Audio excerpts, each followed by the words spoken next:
This is the Tang extensions I custom made. They're 3/4 inches wide and they fit right over the Tang.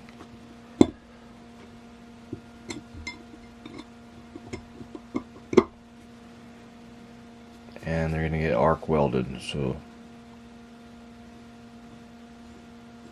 and then a bead right in the middle there, flipped over, and the other side done the same way. This will make them quite a bit stronger.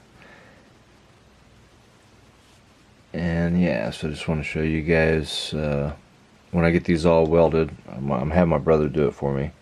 He's just a professional welder, and I'm not even going to attempt to try to do this. You got to have years of experience to pull this off. So when I get them back, we'll video them again. And so yeah, this is the vintage Explorer Master.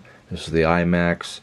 These are the Tangs. I've got videos about these, and I wanted to make these stronger. I don't want anything to happen to the blade. We'll get them all put back together. I'll drill a hole through here. They'll have a titanium pin.